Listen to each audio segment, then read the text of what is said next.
Hey, everybody, it's Ryan. Thanks for downloading today's show. And just a reminder, as always, Wake Up War Chant is brought to you by our friends at For the Table, Madison Social, Central and Township, in the heart of College Town.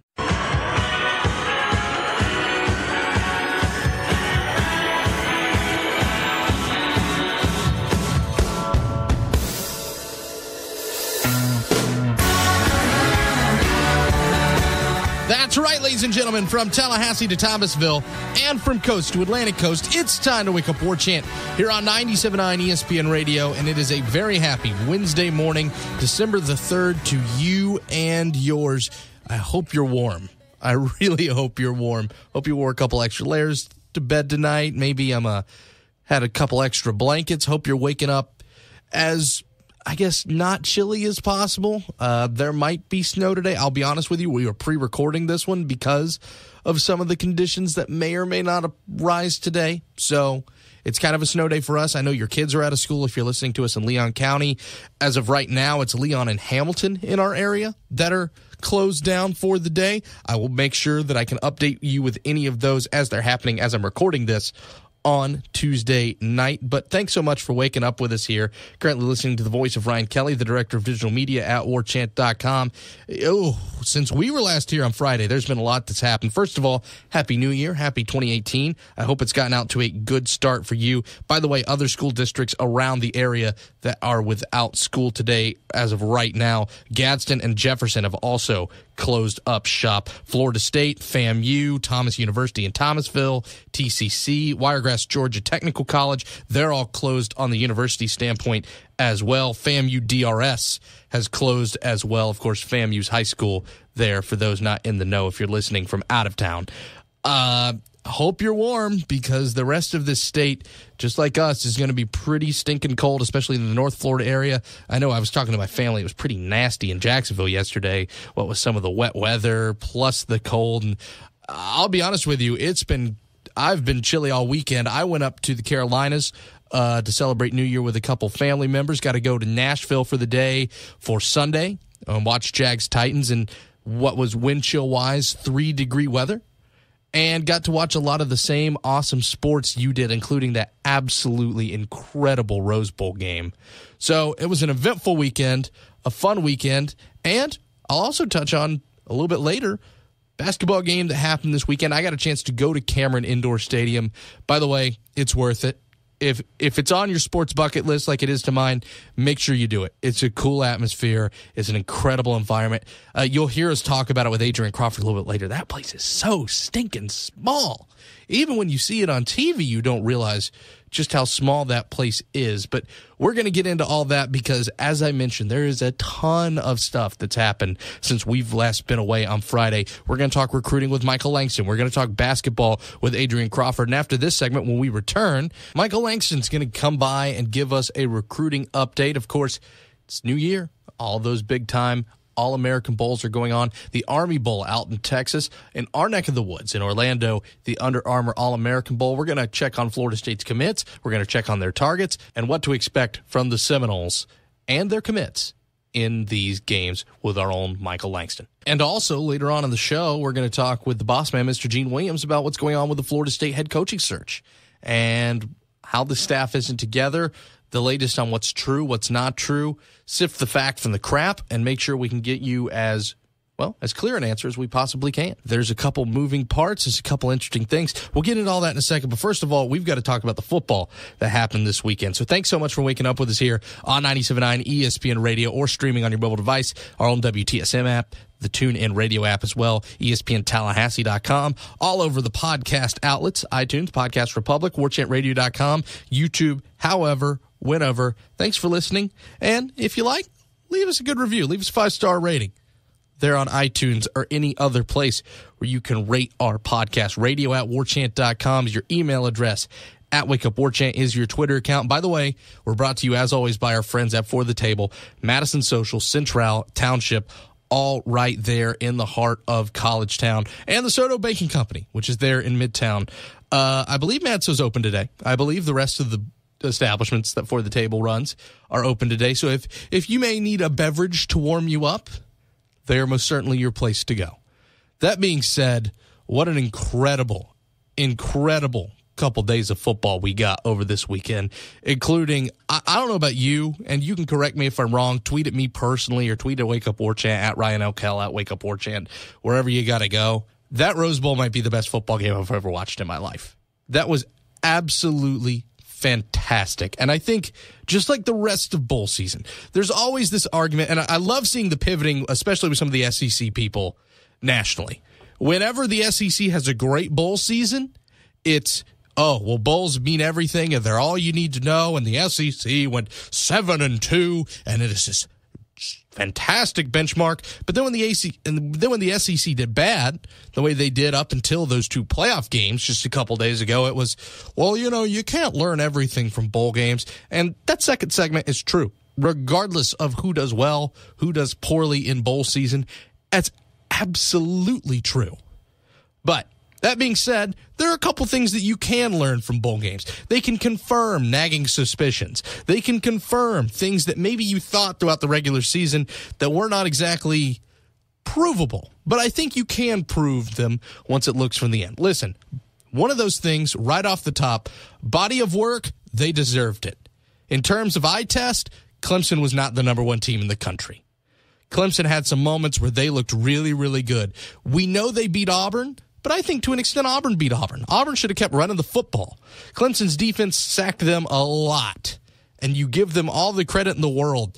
But the only two times that Clemson looked top to bottom like a dominant up and down team were against a Virginia Tech team that we found out later on in the season wasn't very good, and a Miami team that we later found out was an absolute freefall.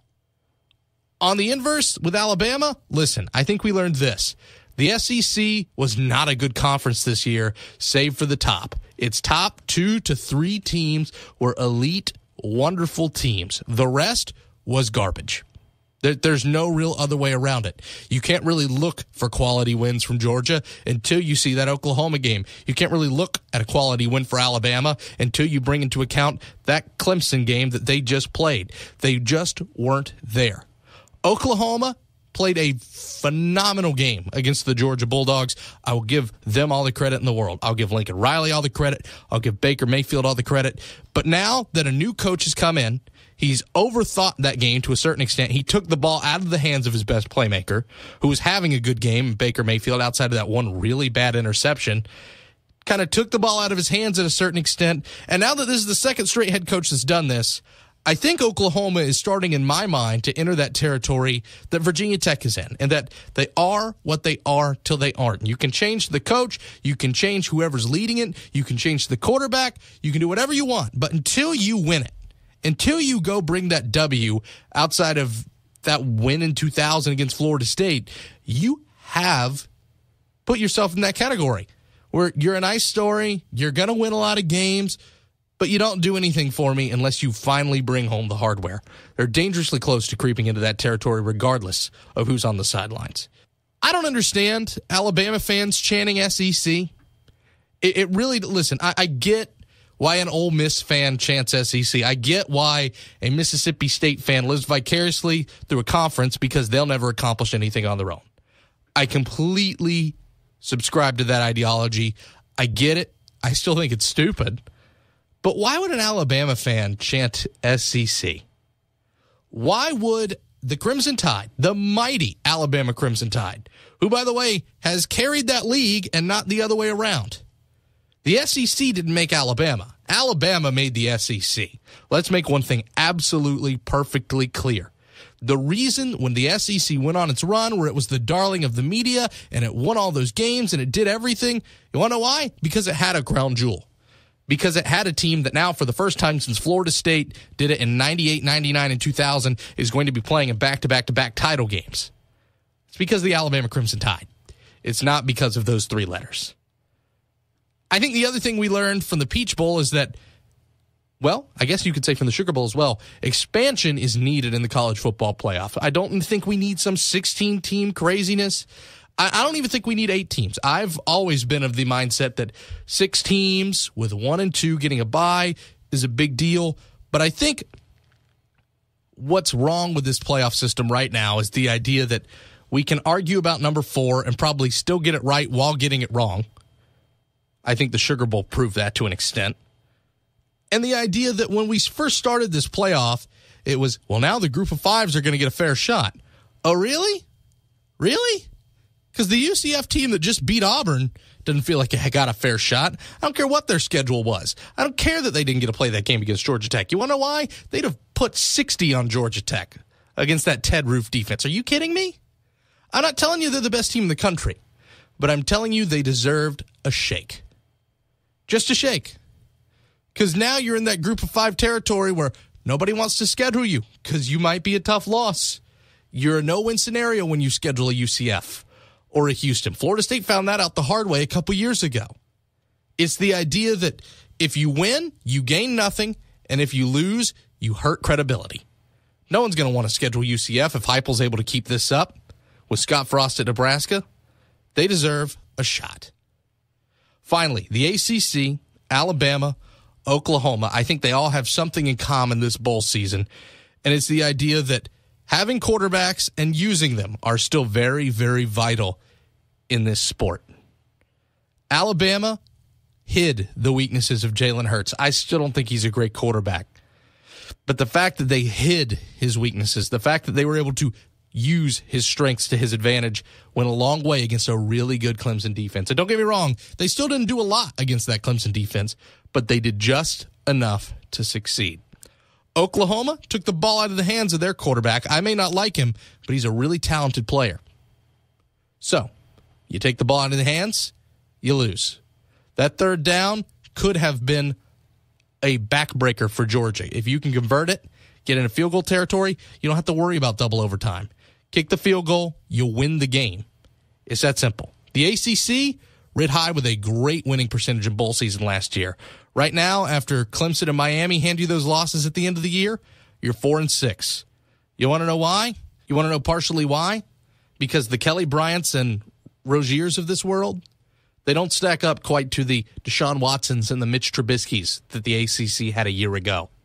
I'm not saying it makes all the difference in the world, but I'm saying having a quarterback who can go win you a close game is a lot better than asking a freshman to do a whole lot, especially when you don't put them in a position to succeed. I don't feel like a lot of quarterbacks were put in a position to succeed in this bowl game, in this bowl season. Outside of Jake Fromm, I give Kirby Smart all the credit in the world. I was a young freshman who looked a little panicked early, settled down, and ends up putting Georgia in the national championship game. We got to step aside. We're going to take a quick break, and when we come back, our own Gene Williams going to give us an update from the Florida State staff. When is this coaching staff going to come together? We're going to ask him that and a couple more questions right on the other end. So stick around. It's Wake Up War Chant on 97.9 ESPN Radio.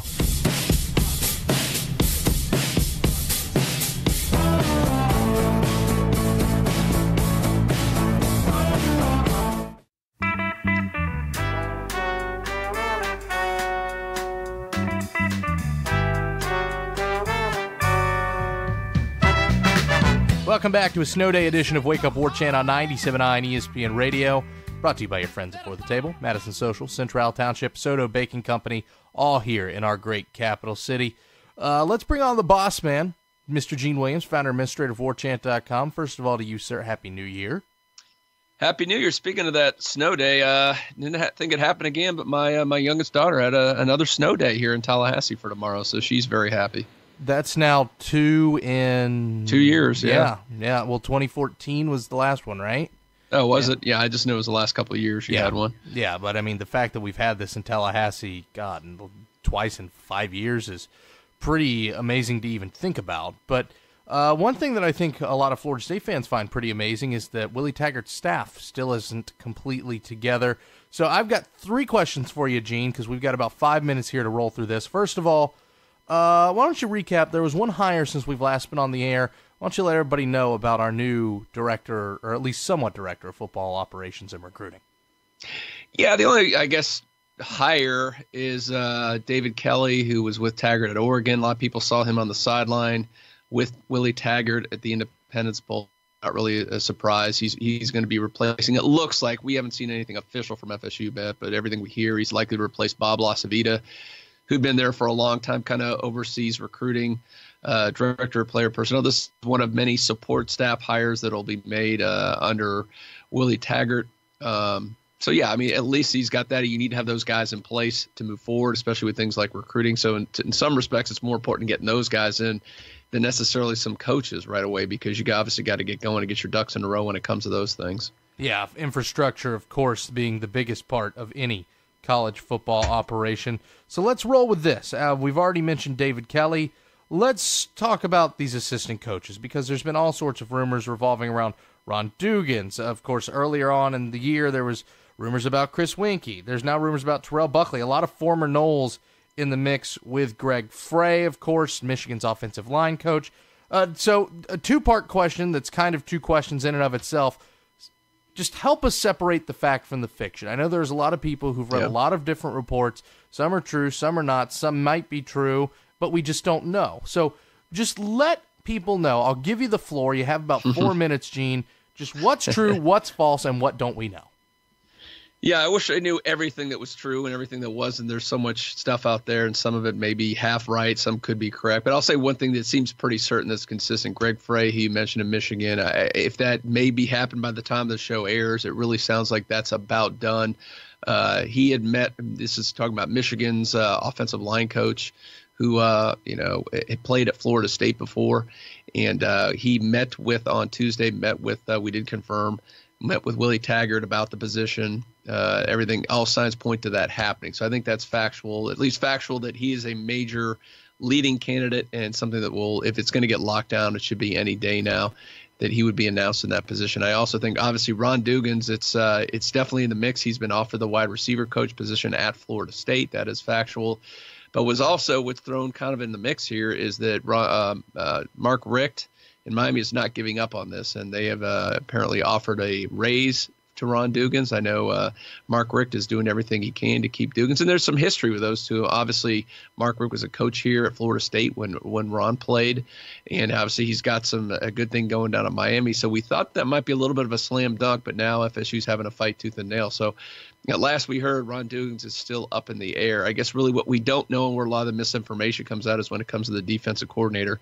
There's a lot of stuff thrown out there about Jim Leinard from Wisconsin. I do think he was one of many guys that Willie Taggart was looking at to potentially fill that position. But as every day goes by and we don't hear anything, I think the chances of him being that defensive coordinator slipping, not saying it's impossible, but if you're going to get that guy in place and he was going to be the guy, there's no reason to continue to wait on that one. So we'll see what happens there.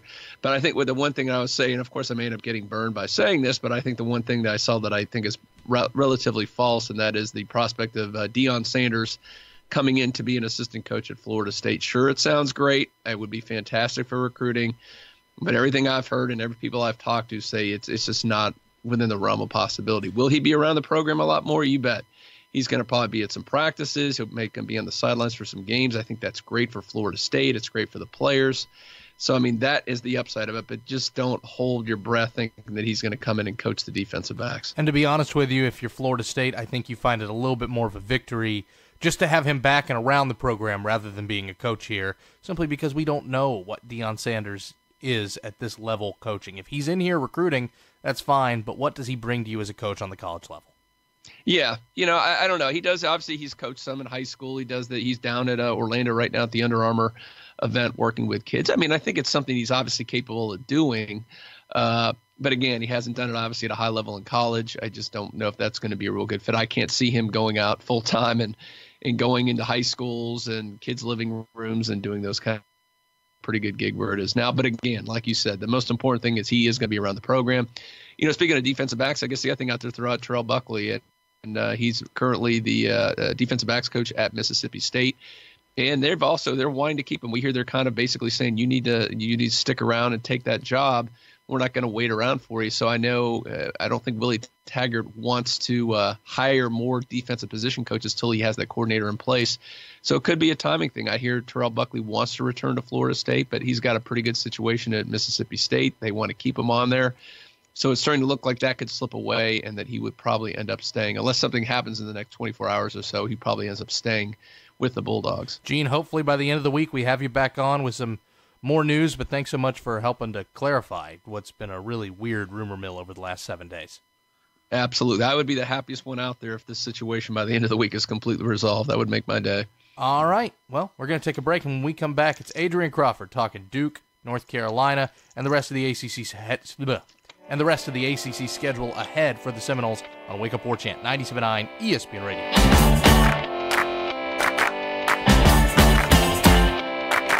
All aboard the Taggart train. I'm really excited about FSU football and the Willie Taggart era. Did you hear there's also a new era happening at warchant.com? Did War Chant get a new coach? No, but they did get a star player. Corey Clark is joining the team. Between Gene Williams, Ira Scheffel, and Corey, that's nearly 50 years of experience covering the Seminoles. Glad I finally took advantage of that 30-day free trial offer and subscribed. And now you get the added bonus of reading Corey Clark's insight into the Noles. warchant.com, your ultimate Seminole sports source.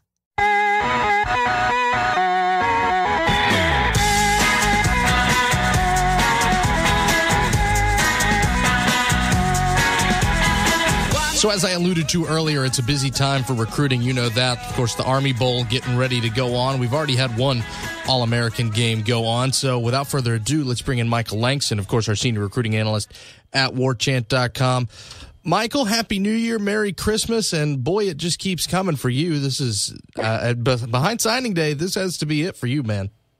Yeah, it's the busy times, but, I'm used to it, and things are cranking up. Obviously got 2 All-Star games coming up and that are in full activity, so a lot of stuff going on, so it's been pretty busy. All right, so let's start with Under Armour over at our neck of the woods. What can you tell me about the targets that are there, the commits that are there? And I know you were down there for a bit. What all have you gathered throughout these last couple days?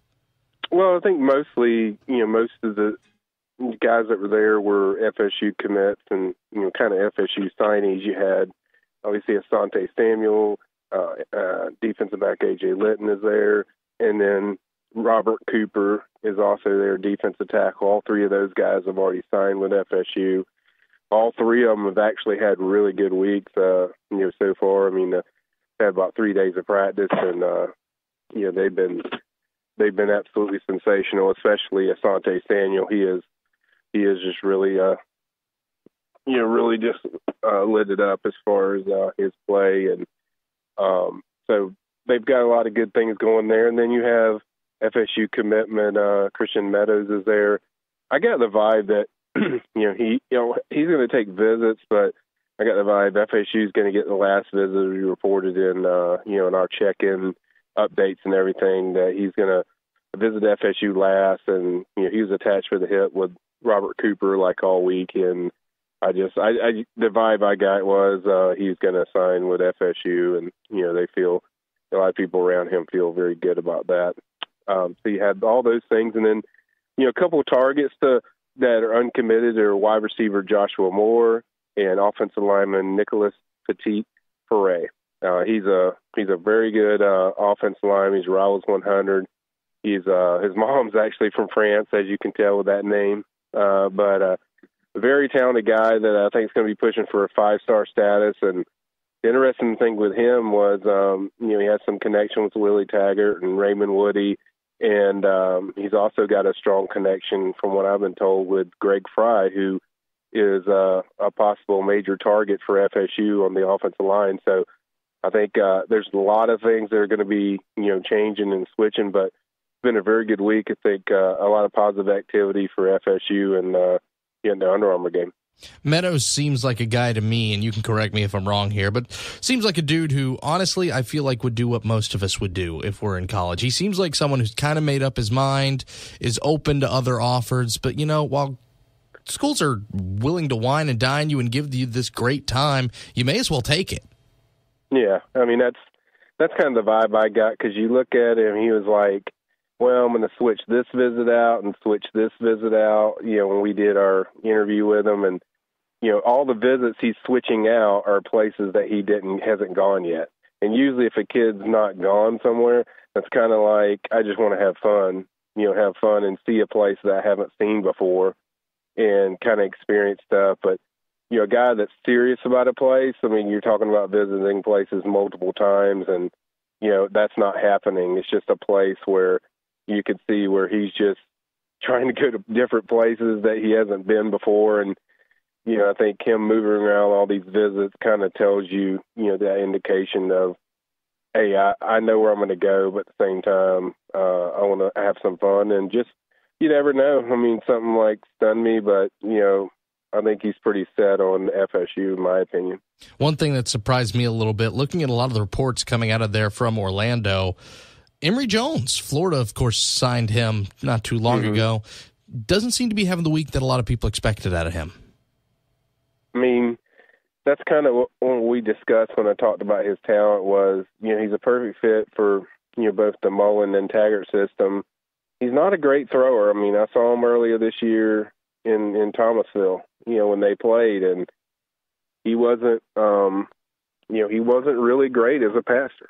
I mean, his arm talent is very good. He's got a strong arm, and he looks really nice, and, he can air it out, but his accuracy and his ball placement just wasn't good when I saw him there, and it wasn't good when I saw him at the, just different camps.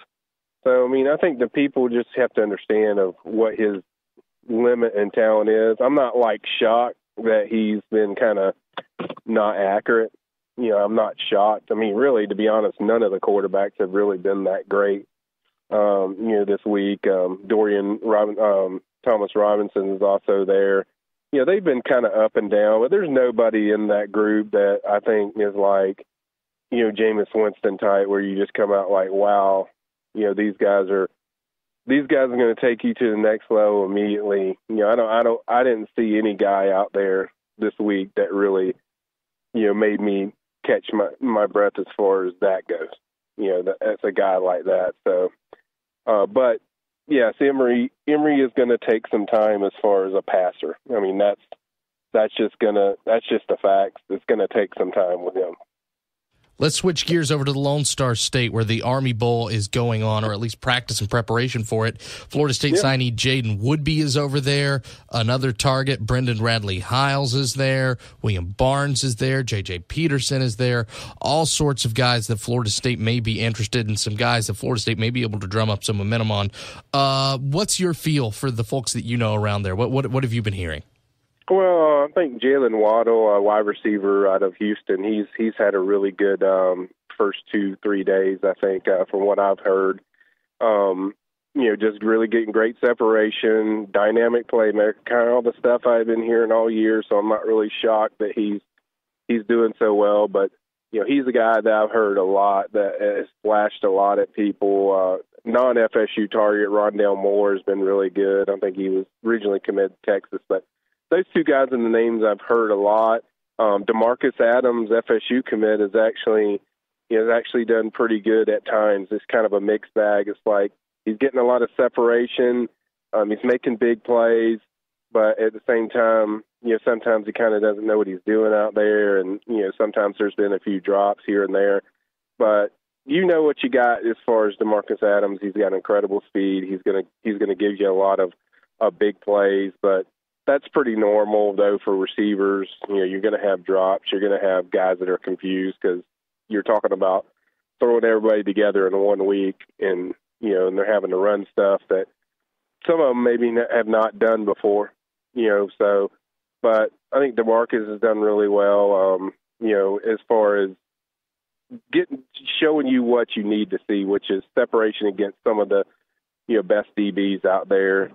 And then you also have, you mentioned defensive backs, Brendan Radley-Hiles is out there, along with FSU signee Jaden Woodby, who on Wednesday, I think got a pick 6, in practice. So he's already showing, his capabilities of what he can do, and certainly a big-time weapon as a safety. And then, with Hiles, I think, for what I heard, he really established himself in more than 7-on-7.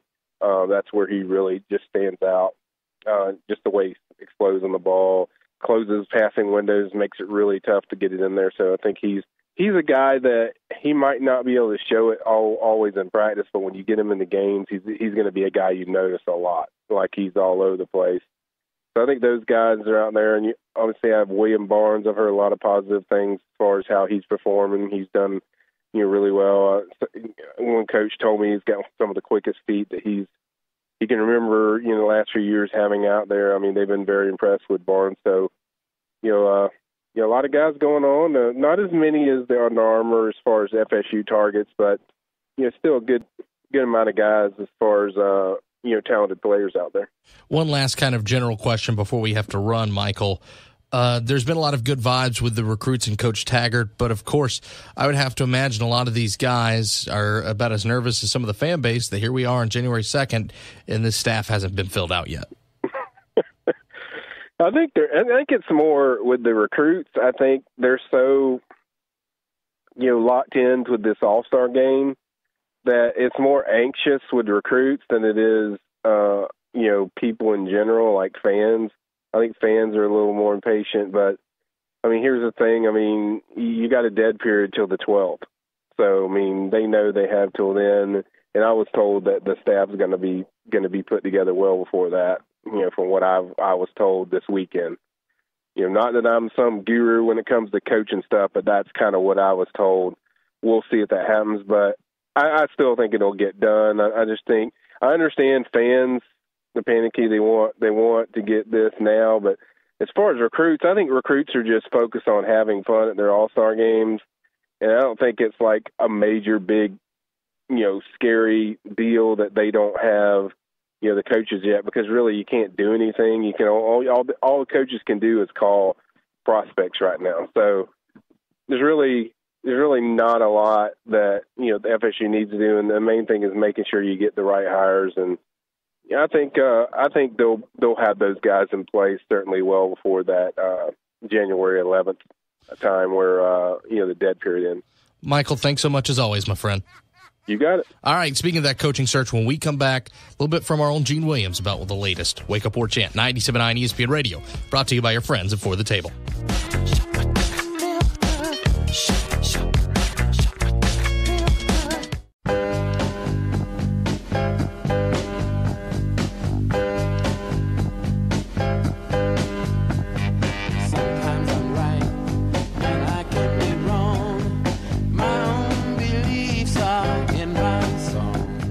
Florida State, North Carolina is still slated to be played at the Tucker Center this evening. Of course, Florida State staying in the top 25 after a heartbreaker at Cameron Indoor Stadium against the Duke Blue Devils.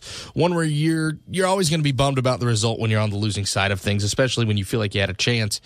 But dang, you can't help but feel good coming out of that game. I'm not a moral victories guy. You know that. Winning is the end-all, be-all, and it should be the end-all, be-all in ACC basketball.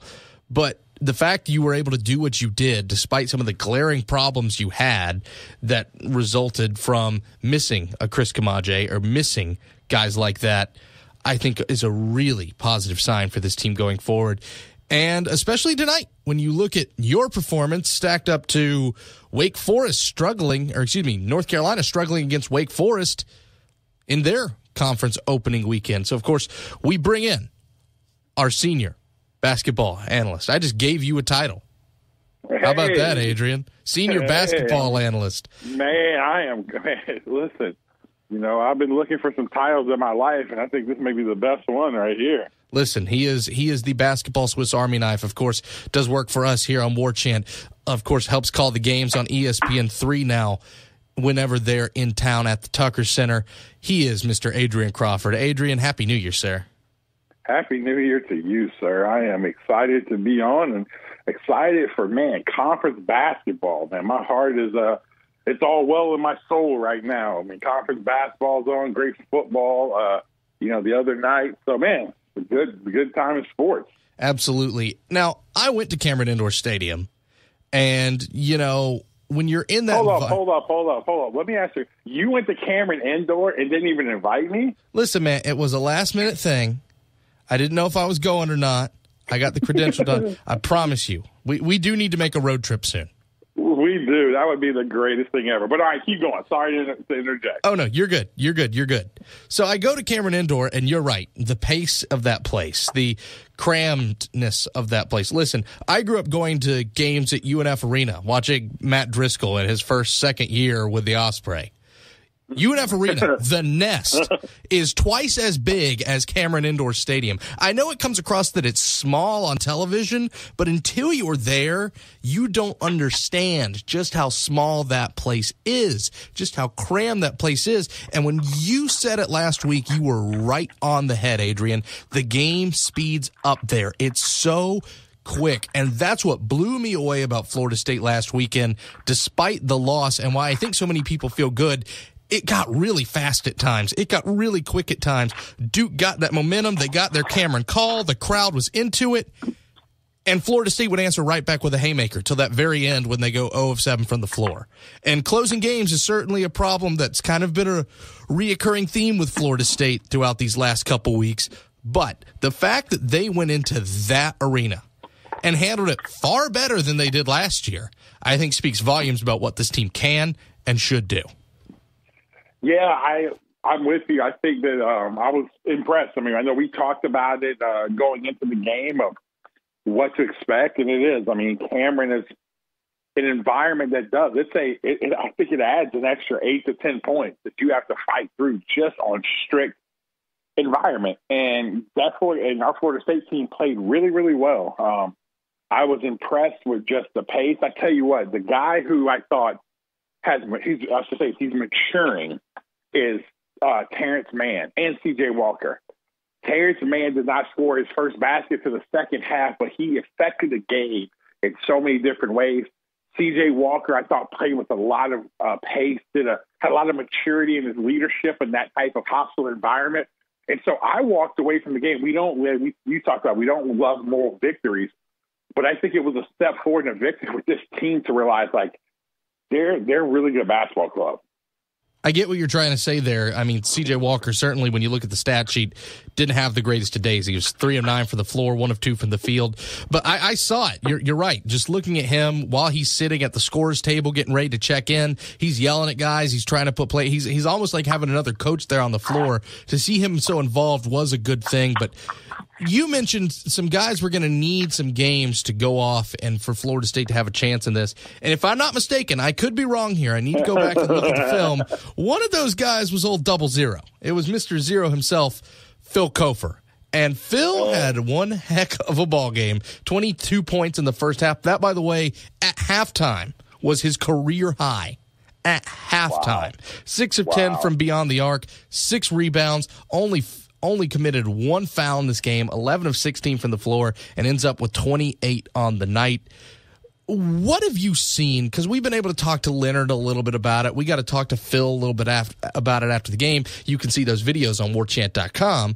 But what is it that you've seen, man? Because listen, I get it. Injuries are tough. They're naggy. But it can't just be as simple as, well, his foot hurt for a bit, and now he's good. What's improved to you so much over his game over this last offseason where he's starting to play like the guy you saw glimpses of in his freshman year?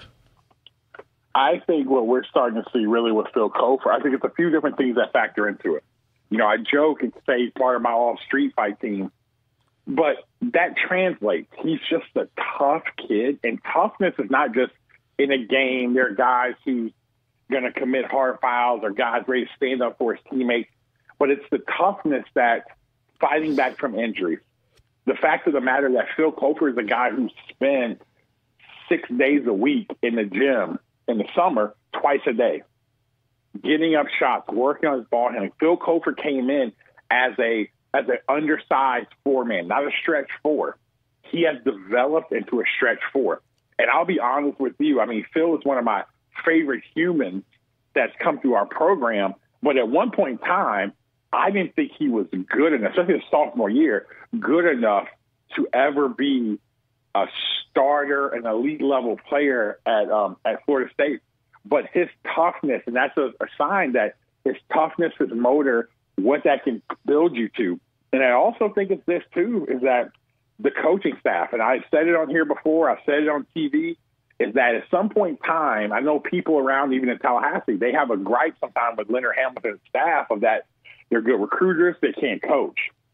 But when you look at the players, they get better. Players get better in this program, and they're putting these guys in situations to where they can be effective.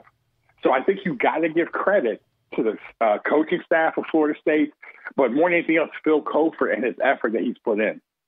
I think many times fans can sometimes be justified in arguments where X's and O's don't go Florida State's way, and they're more than justified to bring up the fact that, well, why were we outcoached here? Why were we? And you know, sometimes floor X and O wise, sure, I will listen to your argument. But in terms of actual player development, and you saw it throughout that team that won the ACC championship, because you grew with them basically from that team that was them, those freshmen, plus Tony Douglas, to the point where they won that league. You saw the growth that they had just in development as players. And I think overall that's one of the biggest strengths of this coaching staff is that, listen, even before Florida State was getting in 5-star and 4-star guys and one-and-dones like they've been able to do over the last couple of years, this staff's been able to develop talent. They're going to need it at their absolute best tonight, Adrian, because this North Carolina squad's coming into town. They have not looked super impressive in many of their games. They lost to Townsend at the Dean Dome. It's Townsend's first ever win over the – oh, no, excuse me. It's not Townsend. It's – Wofford, my bad. Excuse me. Yeah, it's the Wofford Terriers. It's their first ever top 25 program win, if I remember seeing those notes correctly. But they're still plenty talented. They're still North Carolina. They're still plenty dangerous. And we know what Roy Williams wants to do. It's what he always wants to do, win the battle on the boards. If Florida State won the battle on the boards at Cameron Indoor Stadium, there's a chance they win this game. But I don't know if you've heard of this guy, but there's this Bagley kid for Duke. Marvin Bagley. He may or may not have had 21 boards against the Noles last week. And I would imagine that's got to be a bigger point of emphasis when you're playing a team that all they want to do is crash them. Yeah, I think that it was a good kind of preparation for this Carolina team. I mean, Marvin Bagley, he's an all-star talent. You know, he's an Anthony Davis, Karl Anthony Towns type of guy, where he's an NBA 10-year all-star type of kid, talent-wise. And so, but I think with this North Carolina team, it's a little bit different. They're going to hit the glass. They're going to win the battles. That's what they've done every year. They teach it. They harp on it. They emphasize it over and over again. But the difference with this Carolina team, they don't have the type of bigs and length they once had. There's not the Bryce Johnson. There's not the Kennedy Meeks that are in there. Luke May's a good rebounder, but he's below the rim type of guy. So, again, this is not the typical Carolina big. But, again, they're going to come in playing hard, ready to play, and they got a great point guard in Joel Berry. Of course, we know Barry's been an anchor of that Tar Heel team for a few years now. What do you think shakes out tonight? I think tonight Florida State should win the basketball game. I think that Florida State, I would say that it would be a disappointment if Florida State does not win. I think that Florida State, top to bottom, is better. Like I've said here on the show before, is that I think besides Duke and Notre Dame, I think that Florida State is the next best team in the league. And maybe a Miami would be potentially be in there. But as far as Carolina, I just think we're a better team. I just don't think North Carolina is a very good basketball team this year. Again, coming off a national championship, you lost a lot of talent. But like I said, I think that Florida State should win today. I think the best thing that could have happened to Florida State is the fact that North Carolina did pull out that win against Wake Forest. I'm with you. I think they're the better team. I think they've got the better depth. I think they've shown that they're more consistent. It's just a matter of being able to close this game. If they're able to close strong, I'm with you. They should get this win tonight. Adrian, we're all out of time, but we got to run. Thank you so much for coming on. Hopefully we're talking about a Seminole victory not too long from now. Thank you. All right. Thanks to Adrian. Thanks to Michael. Thanks to Gene for joining us. And thanks to you for listening. It's Golick and Wingos up next on 97.9 ESPN Radio.